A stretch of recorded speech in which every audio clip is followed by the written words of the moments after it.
Hi, this is Scott Wilkinson, host of Home Theater Geeks. In episode 147, I chat with AVSforum founder David Bott about his home theater and where he sees the industry going. So stay tuned. Netcasts you love. From people you trust. This is Twit. Bandwidth for Home Theater Geeks is provided by Cachefly at cachefly.com.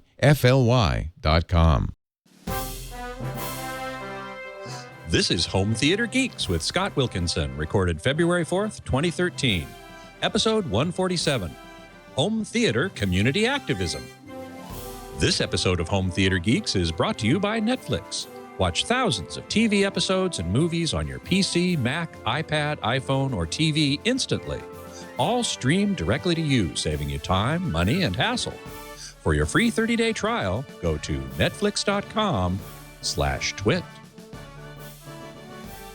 Hey there, Scott Wilkinson here, the Home Theater Geek.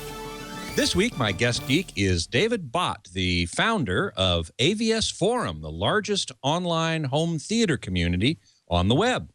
And so we're going to be geeking out on home theater. Hey, David, welcome to the show. Hey, Scott, thanks for having me and welcome. It's always a good thing to be welcomed to a show like this. I do appreciate it. My pleasure. Now, those of you who are tuned in live at live.twit.tv or logged into the chat room at irc.twit.tv can post questions for David, and I'll pass along as many as I can as we go along.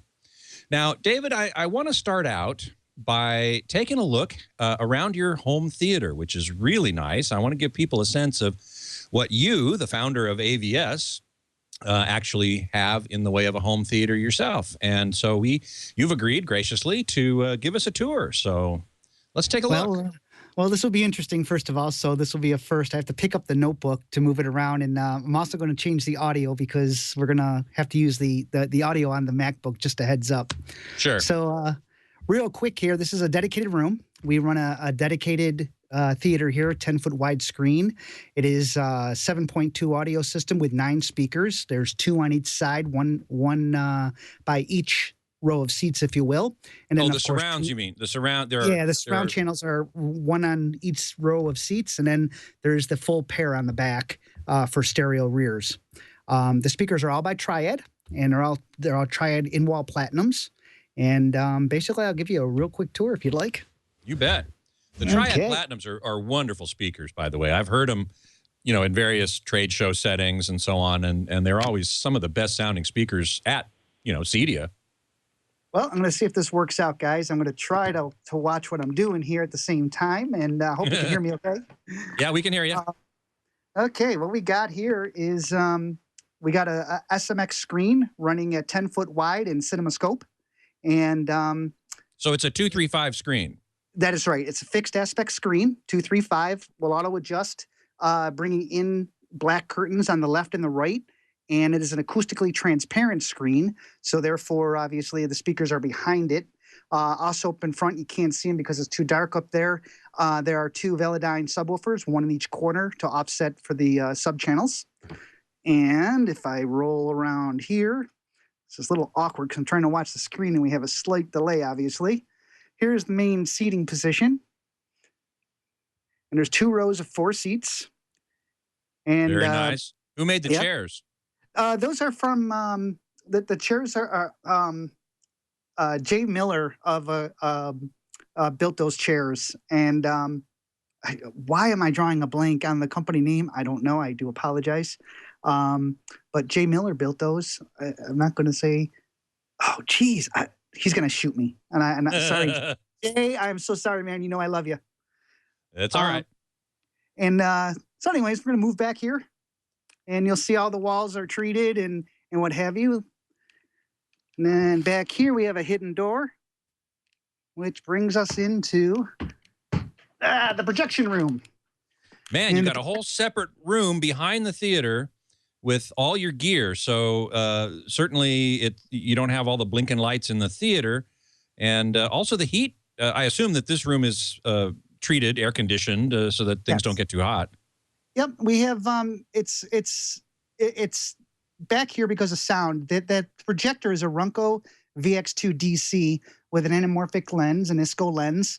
And then the amplification is by Lingdorf. There's 5 amplifiers there. And then we come down and we have, man, I hope this is working out. There we go. We have a Anthem D2V processor, an APC power backup system. Of course, we run Oppo for Blu-ray. Toshiba HD DVD. Yes, don't fault me for that. I still have an HD player. You still have an HD DVD player? Dude, because I got a ton of movies on people were just getting rid of them, so I was buying them because a movie's a movie. Yeah, and true enough. The quality's still great. It's outstanding. Come on. And then we got a dedicated media center PC there that runs some other things in the room and in the house or what have you. So do you have stuff loaded onto that media center PC that you can stream out from there? Yeah, my main server. I'm going to go ahead and reset up over here, guys. Okay. So if you want to get me off the air, it'll be probably easier on the eyes. The main in the other room, there's a whole nother rack system that runs the house, and that rack system, and it is a 17 terabyte server for content, and 17 terabytes.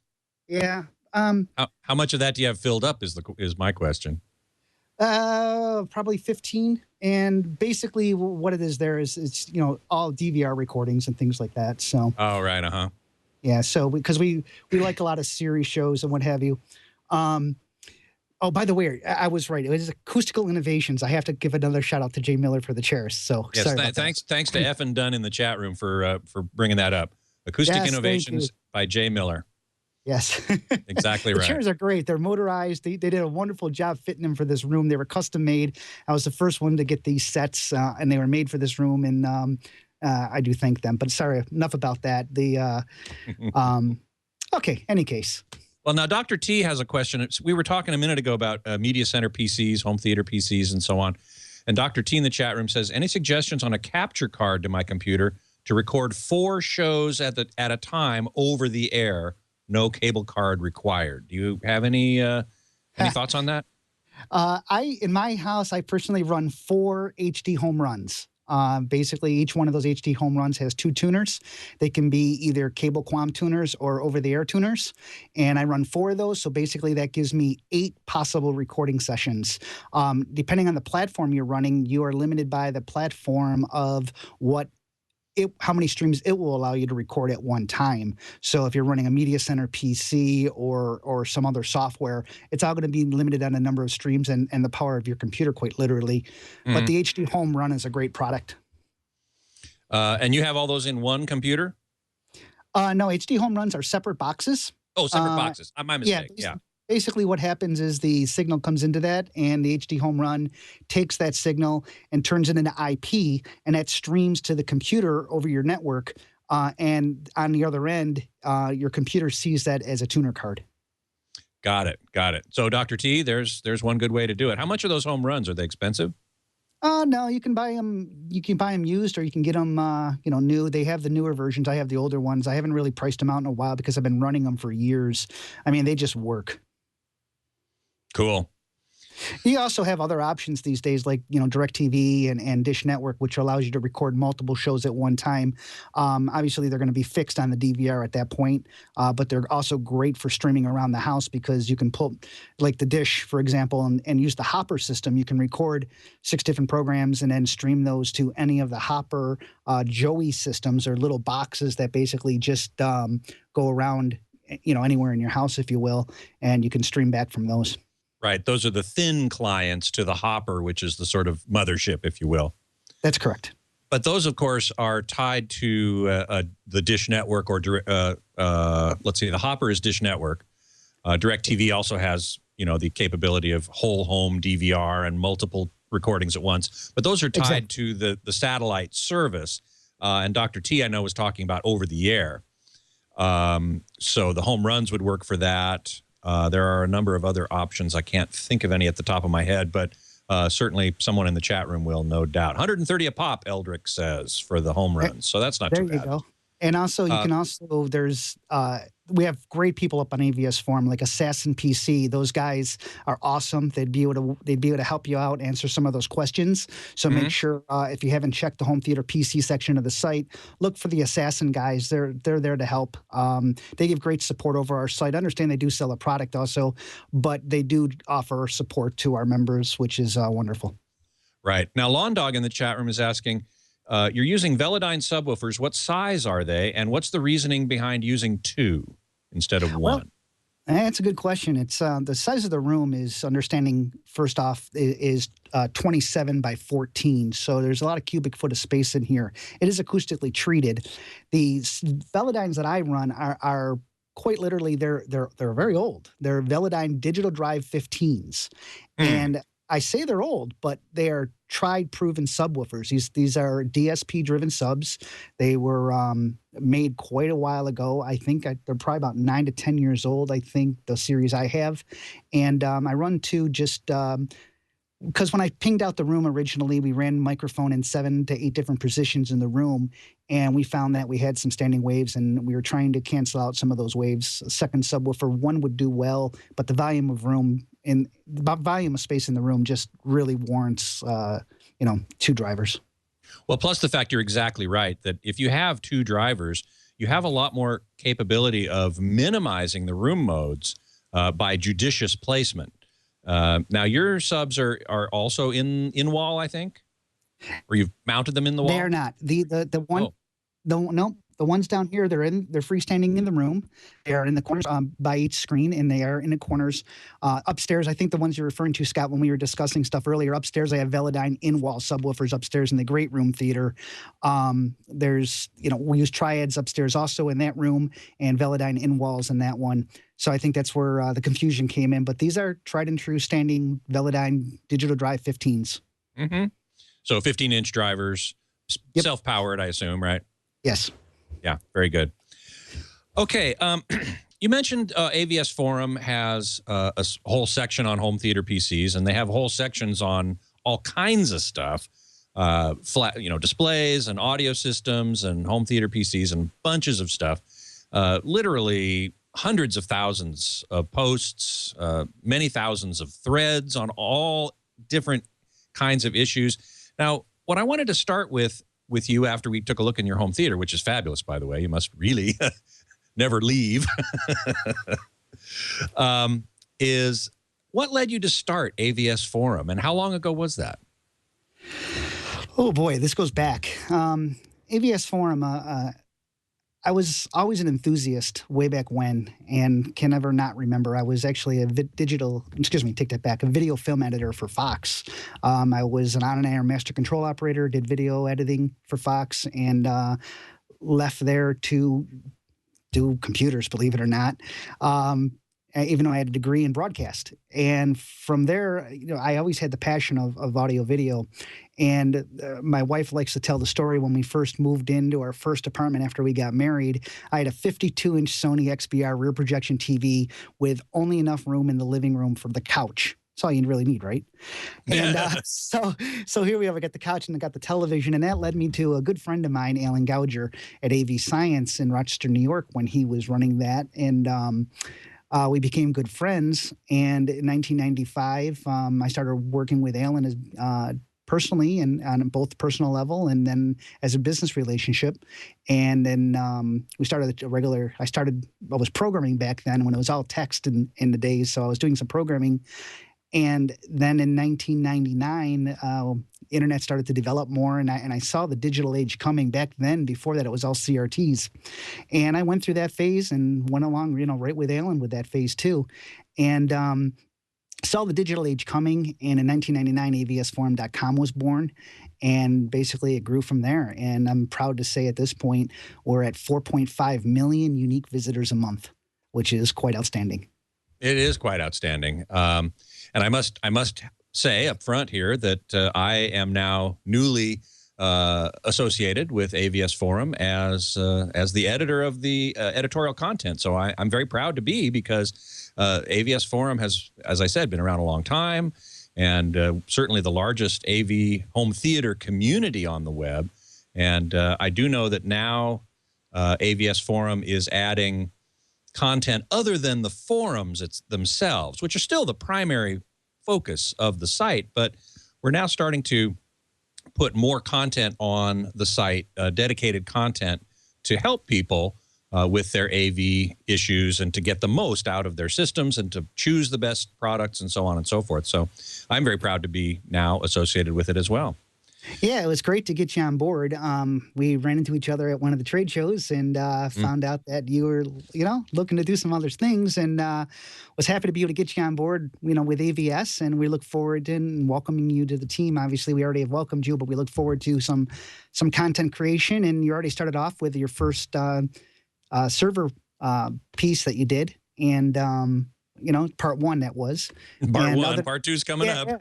Part two. Media servers is a big subject. And I even limited myself to not home theater PCs because, as you said, there's already a big thread, bunches of threads, a whole section on home theater PCs, media center PCs.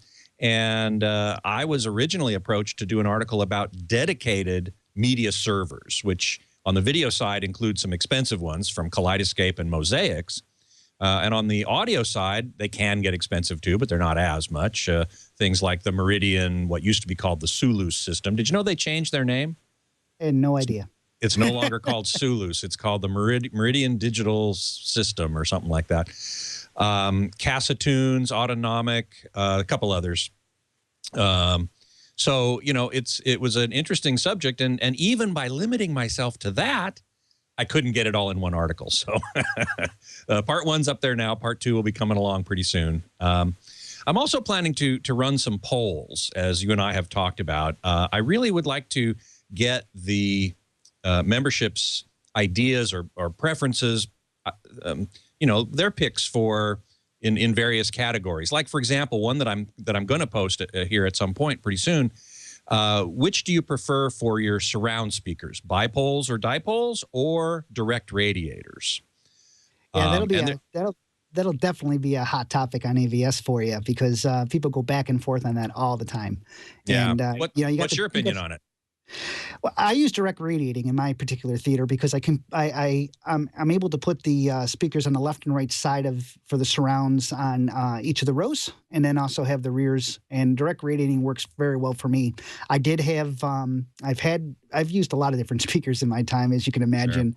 Sure. Right down to the magnaplaners and the magnapans, and those are just phenomenal speakers if you have a good enough sub, obviously, to support the low end of those.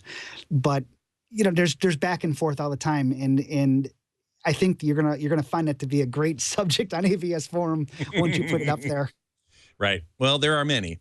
One thing I found interesting. The first poll I put up regarded the Oscars, which are coming up later this month. At the end of the month, we're going to have the Oscars, and I asked, which nominee for Best Picture did you think would you like to win? And the most common response was, I didn't see any of them. That's right. Because you got to remember your audience in this case. You're talking AVSforum, and these guys are dedicated to their rooms and their theaters. And then I wasn't surprised by that result at all. Actually, it's exactly what AVSforum is about, is self-entertainment. Well, wait a minute, that came off wrong. Yeah, let's try that again. Yeah. AVSforum is about, bringing the cinema experience home for the most part, or with the gear that you have. And so I wasn't surprised by that whatsoever, that people aren't visiting the theaters. I kind of feel bad at that point, because I myself do go to the theater when it's blockbusters or something that indicates me, because you can't get away from that giant screen and the interaction of some of these movies with the audience, which just makes it that much better. See, I agree with you. I certainly love my home theater, and I watch movies in there and stuff, but I also like going out to the movies, and I especially like going out, as you pointed out, to the new, really hot titles that might have some technological angle to them as well. For example, The Hobbit at high frame rate. You're not going to see that at home ever, at least not, this year. Probably not, and we'll talk about this a little later. I want to get your hit on, where the whole home theater industry is going. And one possible place it could go, but I don't think it's going to be anytime soon, is delivering high frame rate into the home, either on disc or by streaming or some other method. And the other thing that I really like going out to the theater for is to hear Dolby Atmos, which is this new audio format which surrounds you with speakers around the sides, but also overhead, and directs sound producing objects anywhere within that hemispherical sound space. And you're not going to see that in the home anytime soon either. So those are two things that I like to go out to the movies for. But I heard one guy commented on that poll was, the presentation is generally not very good. There's some compromises and problems, and patrons are rude and they're on their cell phones or texting or whatever. And I can't disagree. No, not at all. Sorry, go ahead.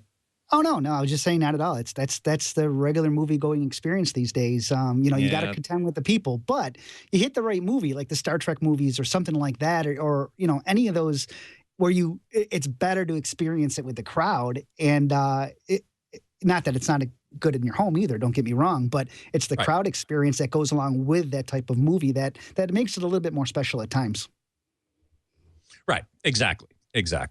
And I agree with you also that when you're in a crowd and experiencing a movie, there is an energy that occurs. Everyone is in a shared experience, and it's worth something to me. So it is. I go on Tuesdays to my local AMC, which has nothing but digital presentation. It does have a Dolby Atmos theater and an IMAX theater. And Tuesday nights are discount night. So well, that works out all the way around then. Exactly. So how has AVSforum evolved over the years? You started it in 1999. So that is, 13, 14 years ago. How has it evolved over time? Well, the membership certainly has changed over time. It used to be a more of a niche group because, it was harder. It's going to sound weird, but back in the days, most people were, CRT driven, and they were very expensive. So it was more of a niche product to have a dedicated room, and you really had to do something special to make it all work out. With the advent of 2002 of the digital age hitting, things just very quickly exploded. So in that particular case, you start getting your rear projection DLPs, you get your front projecting DLPs, and so on and so forth. And as that kept continuing to escalate, that of course starts to drive price down as more and more competition comes into the market. As price drives down, you start to get more and more people who are coming into the site now looking for that information that they need to help set up their home, and you have a whole different clientele at that point. So over years, it's been the membership and the technology pushing that, if you will, that has changed the face of AVSforum for good or for bad. It all depends on how you look at it or what your use of the site is. But that's basically how I kind of seen it progress over the years. We now have more and more people that home theater in a box, is all too easy. Everything is just cheap and easy to get. So you get people from all walks of life, if you will, on the site, which makes it for fun and exciting times. Well, certainly one of the things I intend to do, and I think, tell me if I'm right or wrong, but one of the trends in AVS, certainly it's always been for enthusiasts and what we might call geeks. But what I'd like to do is to try and make sure that those who aren't hardcore at this, shall we say, would still feel welcome to come in and look around and ask questions. My philosophy is there's no such thing as a stupid question. There's only information you don't have. And I'm very willing to share any information I do have in a non-judgmental, non-threatening way. And I do hope to do more and more of that, to allow, or to invite, I should say, more casual users to come in and look around and find out why we are so passionate about this hobby. Well, and I commend you for doing that. Unfortunately, as in the real world, you don't have people that are so willing to do that all the time. And in a community environment where you have that many people, it's not, I'd like to say it's all friendly all the time. Unfortunately, it's not. You get the people who are just, they don't want to take the time to answer the question. So they'll say, use the search or something like that and blow up at a new user, which doesn't help anybody. No. unfortunately, but that's the scope. I mean, that's one of the ways AVS has changed over the years. Like I mentioned, with more and more people, you got more and more people that can unfortunately rub heads, if you will, and that can become problematic at times. But we have a good moderator staff that keeps up on those things as much as possible, and we do what we can to kind of curtail that. But AVS has always been about the member. We always, it's about pushing technology, pushing the evolving trends and stuff to its limits, if you will. Just like, with HD DVD and Blu-ray, when the wars were going on, it was fought on AVSforum. And we never took sides as a company. With the members, of course, took great sides back and forth. But it was quite amazing. And we haven't had an experience like that since. And now, then you start getting into 3D and things like that. And it's the members that really drive a site like that. Obviously, it's a community site. Without the members, who I take great pride in having on our site, it's not what it is. I mean, the manufacturers are great. They're there too. They help out when they can, but it's really the members helping members. And that was our motto for the longest time. Yeah. Members helping members. Right. Which is a great motto and a great philosophy and a great approach to the whole idea. And I look forward to contributing to that. I see a question there. I'm sorry. I got the chat room up too. Oh, you got the chat room up too. Okay, sure. Go ahead. I was gonna point a question at you, but if you see one you would like to answer, go for it. Yeah, David, how does he control his devices? That's a funny question because everybody says, for a system like that, you have to have a whole control system and what have you. No, I use a Harmony remote. Yes, I kid you not. This is a Harmony one that runs this theater. And it's quite easy to use, and it does everything I need it to do. In fact, the other theaters, and we have another theater upstairs in our bedroom, and they all run Harmony. I don't have any Crestron or anything like that. Not that they're not good products. They are. But for my needs... But they're expensive. Well, they are. But for my needs, this works perfect. And and you and I both. I use the Harmony one in my theater as well. Exactly the same model. Great. And... understand, I'm also, as you say, the geek, and my home, over the years that we've owned this house, I've outfitted it with Z-Wave also. So there's 96 zones of Z-Wave, 96 controllers. So the whole house is now automated. And I do all this work myself because I just love doing this tech stuff. And now tell us what Z-Wave is, anybody who might not be familiar with that. Z-Wave is a protocol, a wireless protocol where you have a control unit that can talk to things like light switches, relays, thermostats, door locks, what have you. And it's a protocol that acts wirelessly in the air to communicate. So I can say, dim the lights 50% and talk to this particular node, and the lights will come down 50% and what have you. And then you use a home automation system like HomeSeer to tie it all together and run macros and do different things based on time of day, if you're walking into a room, and what have you. You noticed when I went in the back of the equipment room, the lights automatically turned on. That was actually Z-Wave doing that with a sensor, and then it automatically turned the lights off. And I know they have things you can do in your home that doesn't require Z-Wave to do all that. But in my particular case, the whole house is automated. Wow, that is very cool. I was going to get to a different question here, which was Lawn Dog in the chat room is asking, given a tight budget and creating a system over time, which is more important to emphasize, the audio or the video? That's personal preference. All right. It really is. It's a hard call because a lot of people, it depends on what you're going to use your room for. Or if you're going to just use it in a regular great room setting, your family room or what have you. I would emphasize video because you can always add audio and what have you. So if you're going to spend the money, I would start out with some video, and you probably want to look, if you really want to maximize your money, believe it or not, look for used products. There's a lot of used products out there that are phenomenal products that people like us on AVSforum, we're known as the early adopters, always change out and upgrade gear or what have you. And so there's a lot of good deals out there.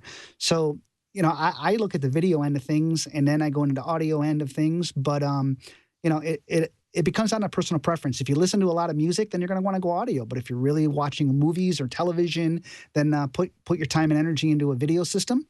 And then from there, go to audio, which there's a lot of things coming down the pipe for audio, which I want to get to at some point, Scott. Yes, we will. We will very shortly here, in fact.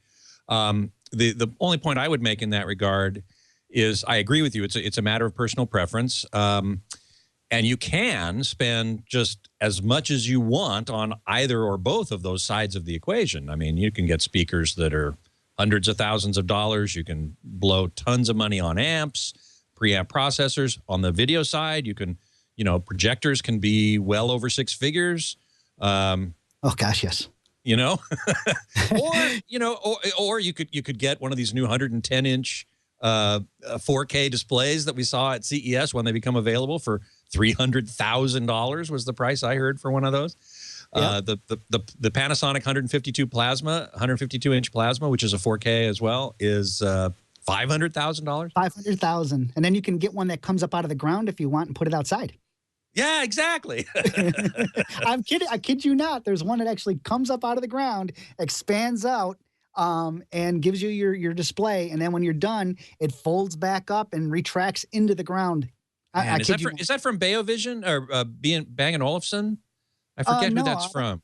It's not. I don't think it's from Bang & Olufsen, but they'd be the ones that would really want to sell it, I would think. Yeah, I would think so too. Yeah, but it was incredibly expensive. It was $200-something thousand, but it was really, really cool. But you don't have to spend that kind of money. I mean, no, not at all. My general rule is if you want to get a projector, let's talk about a front projection system, which is really sort of the quintessential home cinema, home theater experience, because it really mimics what you get in a commercial cinema, but at home without the sticky floors and the people talking on their cell phones. I say you need to spend at least about $2,000 to $3,000 on a projector minimum. You can certainly spend a lot more than that, but $2,000 to $3,000 will get you, one of the new Epsons, which are really fine. Oh, that is out of the box. The Epson 5020 is got to be, and I don't usually do stuff like this, and I apologize to other people out there, but the 5020, we just had one of those on the home theater cruise. They sent us one to use aboard, and out of the box, it was just a phenomenal little projector, and you can get those for under $3,000, and it was outstanding. Yeah. So you get one of those, you get a screen, and you want to get a good screen. Have you ever tried screen goo, this paint that you paint on your wall for a screen? I never have. I've never tried it, no, but I'll tell you that was developed off of AVSforum. Oh, really? Yeah, a lot of products you know and love and heard about have actually been developed at one time. That's another claim to fame I love that people don't talk about, but AVSforum has been, SVS subwoofers was all started as do-it-yourself, people in their garage and what have you, do it yourself, and they became a business. You got the green glue, you got the paint on the wall, and a lot of different products. It's quite amazing. Wow, it is amazing. Anyway, I generally recommend getting a real screen, and you're going to spend $500 to a couple thousand, depending on the make and model and size. I don't recommend getting a home theater in a box generally. Have you found any that are any good? I haven't. No, they serve their purpose. Home theater in a box, they're great marketing. They're great, easy. Everything comes together, and it's easily laid out for a person to use. Is it a good starting point? Absolutely. Is it something to grow with? No, you're not really. But it does serve a purpose. You got people, kids going to college or what have you, if you will, and they need something for their dorm room, that works out very well because everything's self-contained. But as far as a general for the home, it's not something I personally would look to. But that's I wouldn't either. So so the least expensive I think you can get into a reasonably good audio system is something on the order of a midline Onkyo or Denon receiver in the $500, $600, $700 range. Yep. And the Pioneer speakers designed by Andrew Jones, which I have heard, and those are phenomenal. You can get a 5.1 system for like $500. And they're quite remarkable. So I'd say minimum you're talking about for a decent, really nice home theater system that you'll be proud of and happy to own and happy to use. You're talking with the screen and the projector, $4,000 to $5,000, and another 1,000 or so for the receiver and speakers, $100 to $200 for a Blu-ray player. So you're in the the $5,000 to $6,000 range. You can get into a decent system for sure for $5,000. Exactly. Like I said, I would again look for look at the used market, just because there's always people always upgrading gear. And it's just a great way to go. I mean, it really is. I don't know any other way to say it. But if you're looking to get into this and get into front projection, don't try to buy a screen for the most part, because shipping one of those, if you don't ship it properly, you're going to destroy the screen anyways. Don't get a used screen is what you're saying. Yeah, because I've heard too many horror stories of that. People folded the screen or what have you. Very well. So yeah, exactly right. Since they're quite large for the most part, they're harder to ship. And so I'd say look to a screen from like Stewart or Daylight or what have you. Mm-hmm. Right, exactly. And AVSforum, we should say, does have a classified section for members who are selling their gear, right? It does, very much so, and it's very active. Very active. Okay, very good. Let's see here. Beatmaster asks, what is your definition of a, quote, good movie? I think that's pretty subjective, too. That is very subjective. Right now, when I started this clip, if anybody had seen it, if anybody knows what that was, let me know. I'm kind of curious if they remembered what it was. But I like sci-fi. I like action and sci-fi. So that's where I fall. One of the least used things inside of a home theater or a well-done room or what have you, and I believe it's greatly overlooked and it should not be, is concerts. I believe there are so many great concerts on Blu-ray that if you're not looking at some of these things, you should be, because they are not only great demo pieces for audio, but they're just sonically, some of them are just phenomenal. Sting live in Berlin is my personal favorite for fidelity. Beautiful, It's an amazing piece. Not only is the video outstanding itself in regards to how it was shot and the direction, but the audio mix it's got to be one of the best pieces I've ever heard. And if you really haven't exposed yourself to using your theater or your room for concerts, please do. It opens up a whole new reason to make a room or to have a large screen, if you will. Great. Well, before we go on, I do want to take a moment to thank our sponsor for this episode, which is Netflix. Now, we're talking about home theaters and Blu-ray and everything else, but certainly one of the newer and becoming more and more important sources for content is online streaming. And Netflix is really at the forefront of that, with thousands of episodes, TV episodes, and movies available on demand right from any device that you might have with a chip in it, basically, as Leo likes to say. Anything with a chip in it. That would include TVs and Blu-ray players, computers, of course, and gaming consoles, dedicated boxes. Just about anything you have in your home theater room is going to probably have a Netflix app on it, and that is going to give you access to all the streaming content on Netflix for one low monthly rate. Now, you can try it for 30 days. Those few of you who don't have it yet, haven't tried it yet, please do. We encourage you to do so to see if it will work for you as yet another source of quality entertainment in your home theater room. All you have to do is go to netflix.com/twit and sign up for a 30-day free trial. And I do hope you do. I myself use it all the time for content that I can't find on Blu-ray and certainly not on broadcast, but is available there on Netflix. I particularly like the TED Talks. I watch a lot of that on Netflix, and it's very interesting. Anyway, for your free 30-day trial, go to netflix.com/twit. Okay, so Web6430 has a good question. Please ask what remote you will trade in now that Logitech is selling its Harmony division. I don't know about you, but I'm not going to. They're going to pry that Harmony out of my cold dead fingers. Yeah, I don't think it's they'll sell the division, but I don't think it's going to go anywhere. I mean, in regards to go away, that is. I think it's too great of a product, and their database collection of IR codes and everything is just too great to give up. I mean, you got all the legacy products in there, and it's still a wonderful product. And unfortunately, their prices, they did drop off in regards to how many they were selling, and it was just, they had to do something. And unfortunately, it was the Harmony that's taken the hit, but I don't know where the sales went to, quite literally, because I don't know of any other really solid solution in my humble opinion. Well, what I think happened was it was the rise of remote control apps for smartphones and tablets. Yes. Good point. Very good point. I think that's what it did. Now, like I myself, I hate that. I hate touchscreen remotes because you have to look at them to find the button you want to push. There's no tactile feedback. There's no tactile feedback, and they're very bright. And so they change the dark adaptation of your eyes in your theater. I agree. So for those two reasons alone, I really despise them, and I would never use them. I want physical buttons, which the Harmony One has, and some other remotes do too. A lot of people ask me about URC, Universal Remote Control, which is another universal remote company.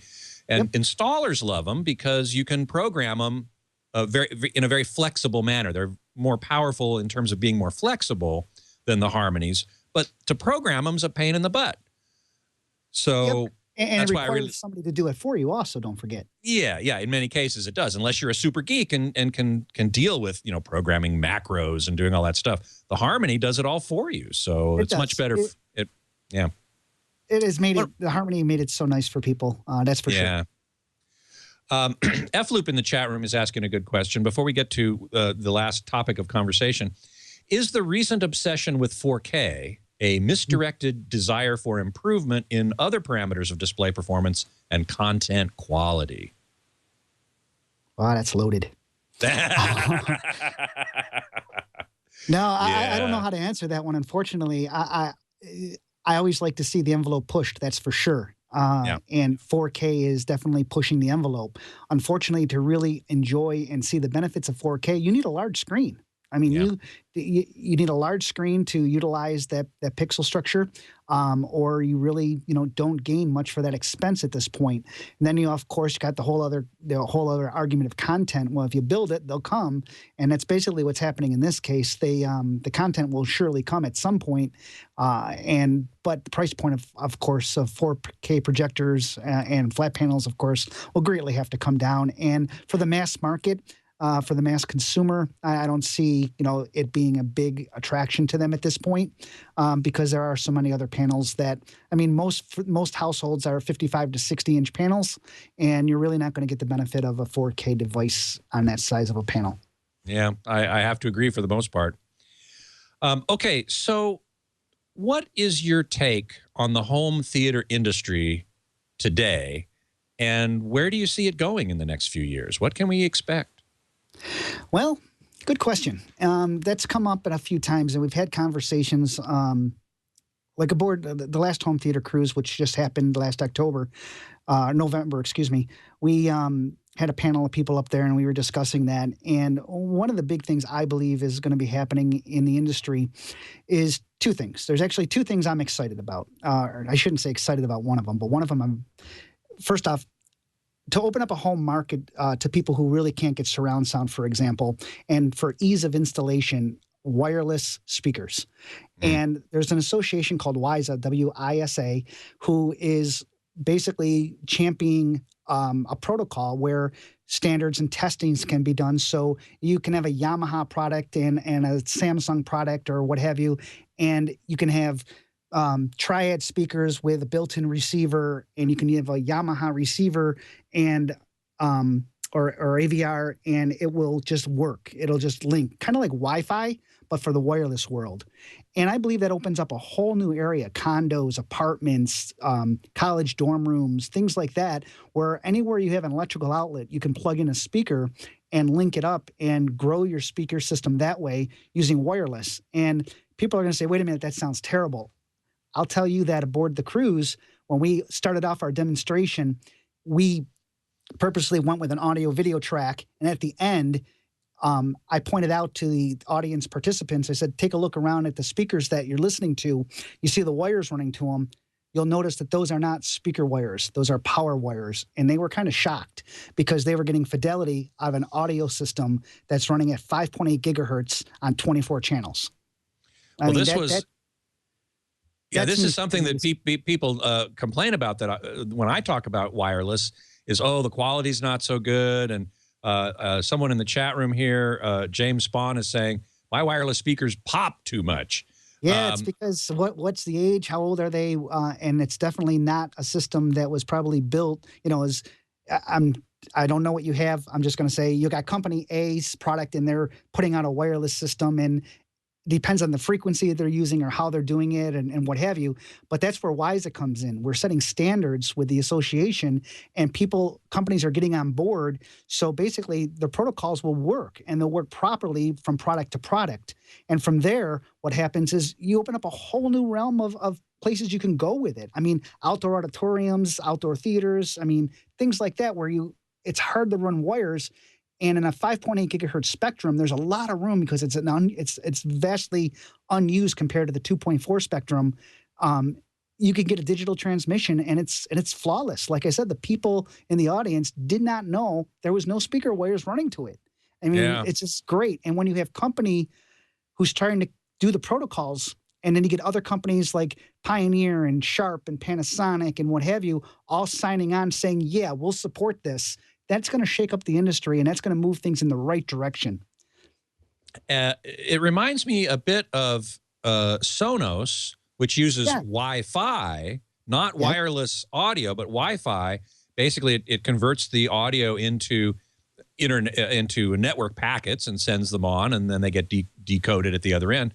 Have you had a chance to sort of compare or contrast the performance of Wi-Fi versus the WISA standard? First off, it's not really anything to that extent. What they're using in Sonos is a mesh network. Basically, it's a 2.4 gigahertz mesh network. You're right. It's just a data network, if you will, and all they're doing is they're sending the data across, just like if you hardwire or run wirelessly streaming from your house. Same idea. In what they're doing with WISA, they are setting the protocols and the standards. So company A will work with company B, just like you can go anywhere with your computer, walk into a Starbucks, a McDonald's, your house, it will just work for the most part. And that's exciting to me. I like to see advancements like that. And if people get behind it, I mean, anybody with kids or dorm rooms or who has a condo or an apartment out there, and you have associations that don't allow you to run wires through the walls or what have you, now you got an outlet. Before, you would use a sound bar or something like that. That'd be a sound projector, like the Yamahas started out with, and then everybody else caught on to that. But now you're going to be able to do all this wirelessly, and you can start with a sound bar. Believe it or not, they got sound bars that have the chips built in, and then you want to add left and right speakers to that. It'll just link, and the sound bar becomes the center. You add two more, it automatically links. Boom! Now you got surround sound, and you got a whole 5.1 system wirelessly. Now, is this standard already done, or are they still working on it? Oh, it's currently developing. All the standards are done. They're actually Summit Semiconductors are actually making the chips and what have you. There are speaker systems out there that are currently utilizing it. And you can actually find some online and buy them. You can actually buy a 5.1 and a 7.1 wireless system right now. And I know you're going to ask me next who's doing that. Aperion Audio. They were nice enough and gracious enough to send us the system to use on board the cruise. And Aperion Audio. So if you go to Aperion Audio, you'll be able to find them there. And there's actually, like I said, a 5.1 and a 7.1 wireless system that you won't believe is wireless. They make fabulous speakers too, just regular wired speakers. So I can imagine that they would go for quality in this case. And understand that now you get some people out there to go, oh, it's not truly wireless because you got to plug it into the wall. That's true. We're talking speaker wires, okay?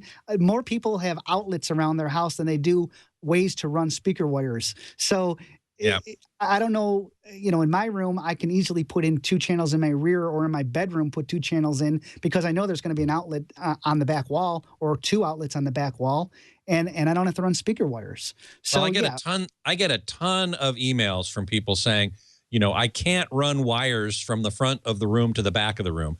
Either it's because they've got kids or whatever, they can't run them through the walls, or it's the wife acceptance factor.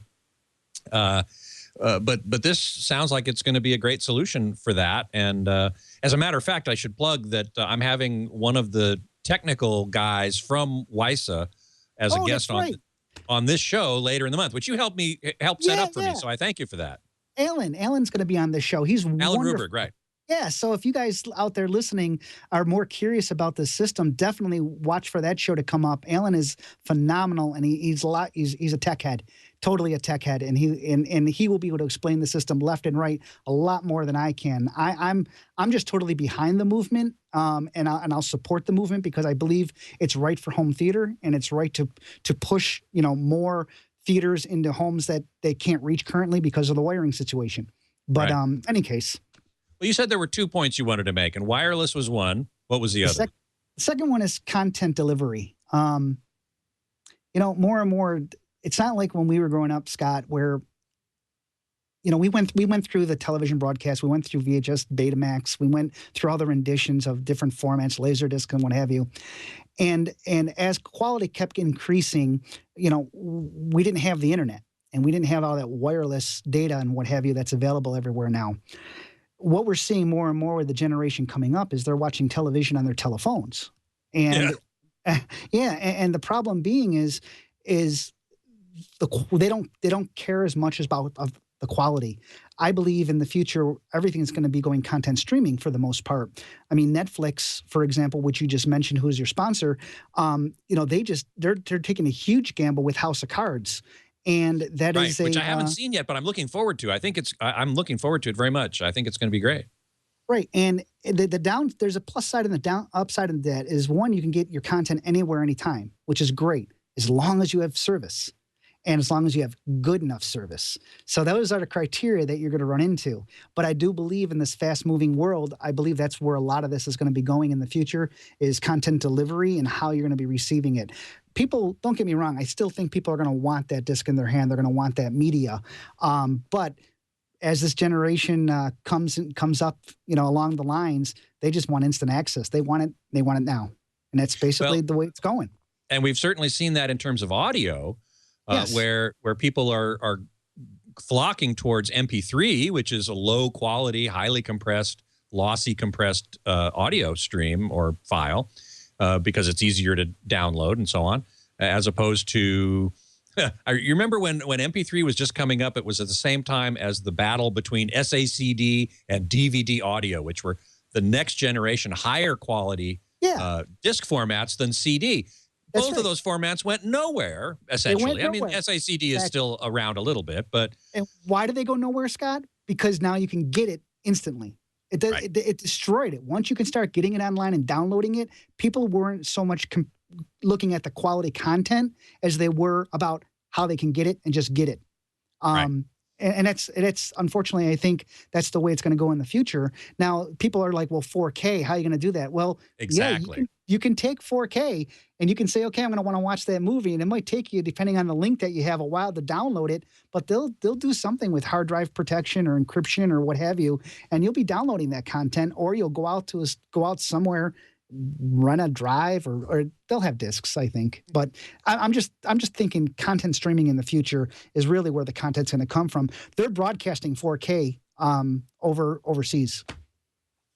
They are. I know that at CES, the Korean broadcast company, Korean Broadcast System, KBS, was showing a demonstration of 4K broadcasting, terrestrial broadcasting. Basically, they had their transmitter behind the wall, and they had the receiver in front of the wall at LG, and they were showing a 4K, it's 2160p at 60 hertz, 60 frames per second, broadcasting it. They needed 2 antennas and 2 HDMI cables going to the TV.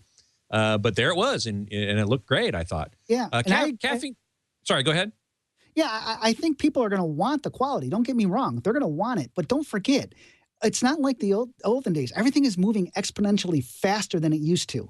So what used to take long to develop in the past, it takes very short amount of time to develop right now, including compression algorithms. So you'll be able to compress huge amounts of data and still be able to get that quality by uncompressing it at the other end.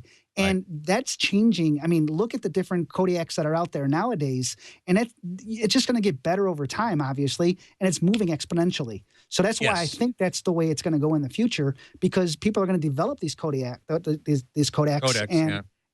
and they're going to get that compression that they need without killing the bandwidth pipe.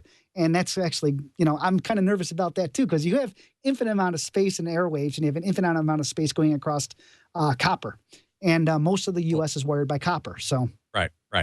Now, to get back to the point of AVS members, though, Caffeine-Free Dave in the chat room is making a point that I think a lot of AVS members would be making, which is, I don't want streaming content. I want the disc. Because I suspect Caffeine-Free Dave is saying, because the quality is there. And despite the fact of what you just said, that the codecs are getting better and you're going to be able to compress more and still have a reasonable quality, it's still not going to be the same as a Blu-ray or whatever physical media might be developed for 4K. And the AVSforum members, I suspect, by and large, are going to prefer that simply because it's higher quality. I don't know, Scott. I mean, you say that and you think that it would be true. No, you think it would be true, but let's face it. If you can get the same quality downloaded as you can on a Blu-ray right now, I mean, wouldn't you do it? I mean, wouldn't you subscribe to a service? I mean, look at Vudu, for example. Phenomenal service. No, it's not all the way up there, but it will be. I mean, and it's as close as you can get now with streaming with HDX. That's right. Exactly. So as they develop more and more things, better and better compression, you're going to run into that. And will they do other things? Sure, they will. But even Redbox is moving to a streaming service with Verizon and their partnership with them. So they even see that the future is streaming. There's so many streaming services out there right now. It's amazing. Netflix, of course, is the biggest, and they started it all. And they're doing some innovative things.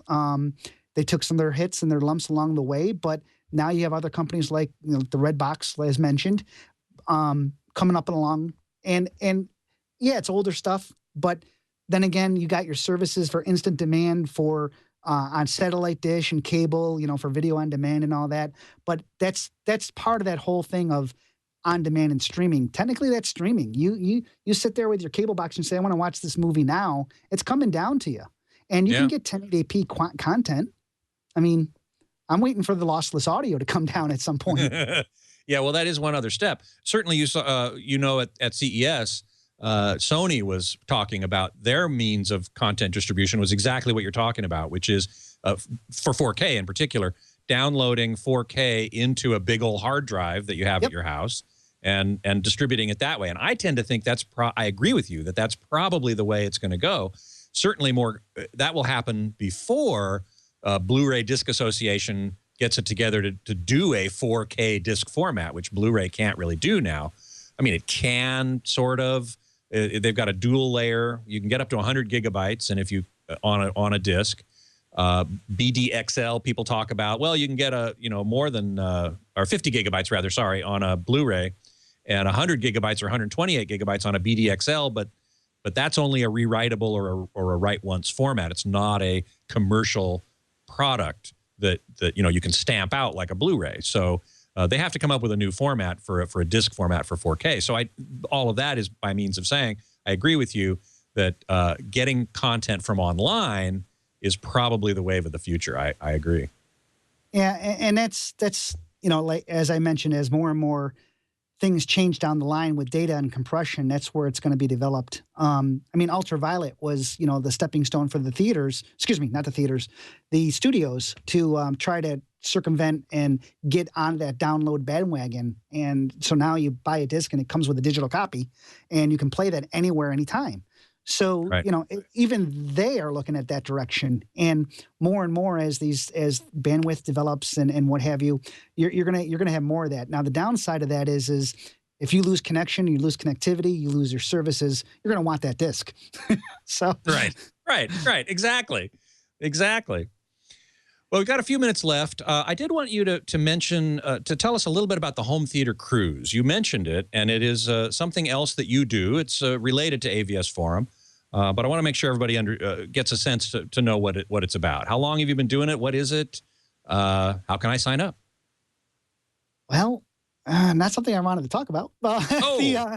The home theater cruise was started by my wife and I back in 2002, and we've had some great years doing it. And I partnered with Gary Reber in 2003 to help produce some of the online, the conferences we have on board. And we've had cruises of 500 people on board at a time, and they were just outstanding. And since 2008 and the economy hit and everything, it just hasn't been what it used to be. It's still a small knit group, 100 or so people get together. We used to do it. We do it about once a year.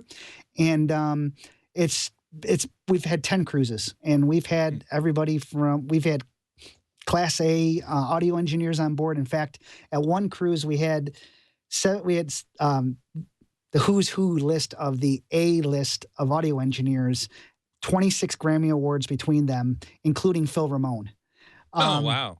Yeah, Phil Ramone, who got a Grammy for producing the Grammys, was on board with us. And so we've done some great things over the time on the event.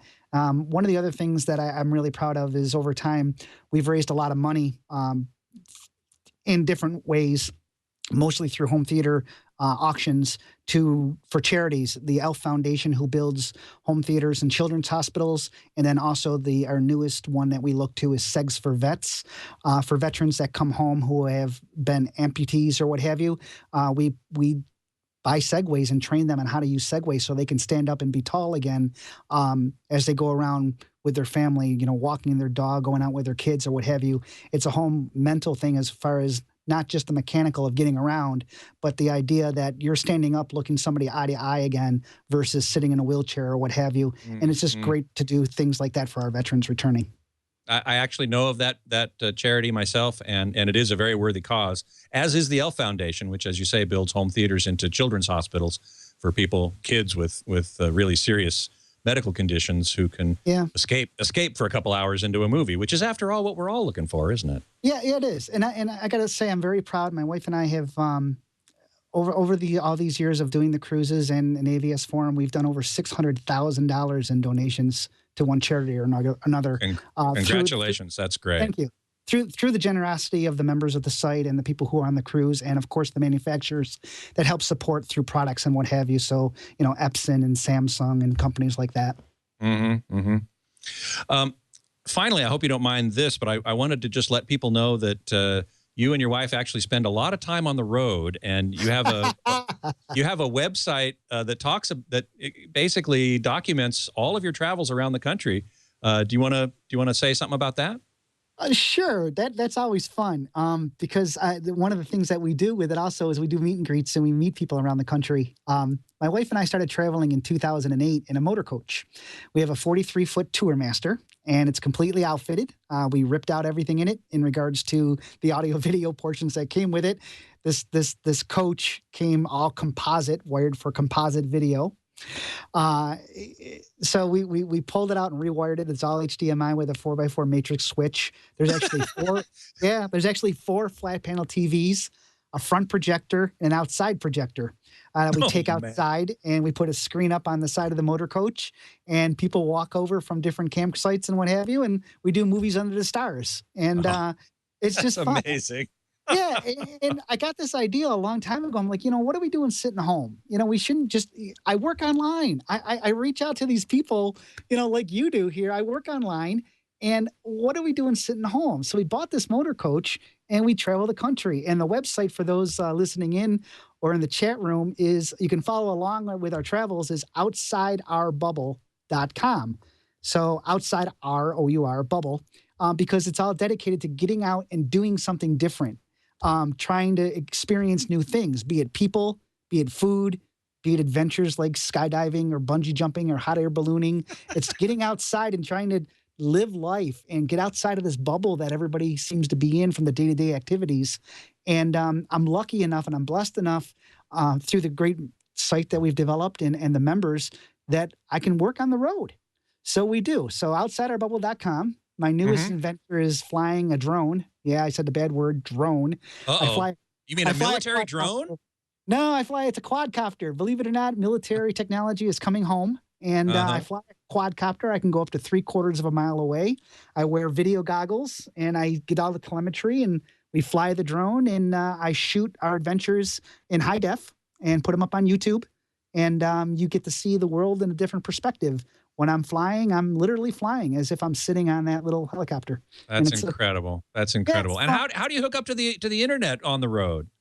On the road, we do two things. I have a HughesNet. I have a G74 satellite dish that we get somewhere. I push a button. If we're out in the middle, a lot of the national parks are so far out and they're so vast that they don't allow cell phone towers out there. So you can't get service. And a lot of the parts of the country, believe it or not, when you get off the main highways and stuff, you may be in areas that don't have service. So we have a Hughes system that we push a button, a satellite dish comes up off the roof, finds the satellite that we're assigned to, locks on, and I get data that way. And then the other way is I get 4G through Verizon as I travel the country. I try to use the 4G as much as I can because of the speeds, obviously. And before that, it was 3G. But the HughesNet system allows me to have communication anywhere I am, including Canada or Mexico. Or this year, we're going to Alaska. Wow. Wow. Yeah. Well, I encourage everyone to follow your travels. When is that going to be when you're heading to Alaska? We're probably gonna start if everything goes well, mind you, we're gonna head out around June and start going across the country. We're in upstate New York, so we'll go cross country and then go up into Canada and then come back down for CEDIA, which is the CEDIA Expo this year is in Denver at the end of September. So we'll be there for that. And but before that, we're hoping to head out before the end of the week here and go to Florida for a month or so. And I like getting out because right now we're up in Rochester and it's really cold out here, and I really am itching to get out of the house. Yeah, yeah. Well, listen, this has been just a great conversation. I really appreciate you being on the show. Thank you so much. Oh, I appreciate it, Scott. And once again, glad to have you aboard on AVSforum as one of our editors. And really appreciate your time and energy you put into the site now that you're with us, and glad to have you. And thanks for having me on the show. You bet. Thank you. Now, of course, you can read David's stuff at avsforum.com and also follow his travels at outsideurbubble.com. You can find me on AVSforum, as we've been talking about, as its new editor, and I'm also on hometheaterhifi.com, answering reader and listener questions in a Q&A column there. You can email me at scott@twit.tv, and you can follow me on Twitter at htgeekscott. Next week, my guest geeks are scheduled to be Carl Lang, a color scientist from a company called Lumita, and Tim Anderson of 3LCD. They're going to be talking about a new light output measurement that I first learned about at CES, and provides an interesting insight into how projectors in particular, but flat panels as well, can be measured for their light output, and how it provides some new information that we didn't really think about before. So I'm looking forward to talking about that, and I do hope you will join me. Until then, geek out.